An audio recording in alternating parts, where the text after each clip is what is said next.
Hey everyone, this is the American Crafts Chocolate Kaboom Pinata Bowl. First up, you see I'm drying it off after washing it and then snapping this mold together. You fill this mold with chocolate and it dries and it becomes a chocolate pinata. So here we have the plug. That's the important step as you're filling it with chocolate. I used the bowl to help stand up the mold, which made it much easier. Now we pour our melted chocolate into the mold.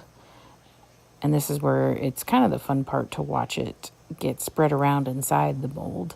I realize now I didn't have quite enough chocolate this first time, so I will add more later. But you can see you just start rotating the wet chocolate, the melted chocolate all over the inside, and you're trying to make sure you coat the entire inside of the mold. And this is when I'm realizing I don't have enough chocolate. Or my other problem might have been my chocolate had gotten a little too cold and it wasn't liquidy enough because it wasn't really spreading. But you do this process of rotating it around. You throw it in your refrigerator for about a minute so that the chocolate starts to harden. Here it's been in the fridge once, and so I pull out the plug, and I check inside to see if it still looks wet. And then we do the process of rotating again, because obviously the chocolate starts to settle in the bottom, and by rotating it while it's still wet, it's helping to coat more of the inside of the piñata. And you're supposed to repeat this process 3 or 4 times until you feel like you've got everything coated on the inside. And then you stick it in the fridge for 30 minutes to dry and harden completely.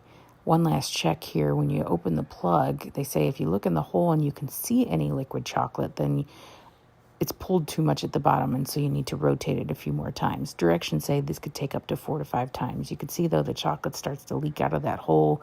It started getting a little bit messy. Again, I'm checking to see if there's any still liquid chocolate inside. If it's pulling in the bottom, the plug started to get a little bit harder to pull out. You can kind of tell that there is still some liquid chocolate in there. Okay, and this is the mold after it's been in the refrigerator for 30 minutes. You can tell it looks a lot darker because the chocolate is pulled away from the mold, and it should be ready to pop out. I ended up having to do this a second time because, as you're about to see, this did not pop out easily for me. I don't know what I did wrong. I don't know if I left it in too long or what happened, but the whole thing ended up cracking. Luckily, I saved all the chocolate, remelted it, and did it again. Okay, and here comes disaster. It cracked, but chocolate can be melted and redone again. Here's the second attempt at the final cupcake. As you can see, I was able to get the top of the mold off, but not the bottom. The chocolate was still too thin and it cracked on me.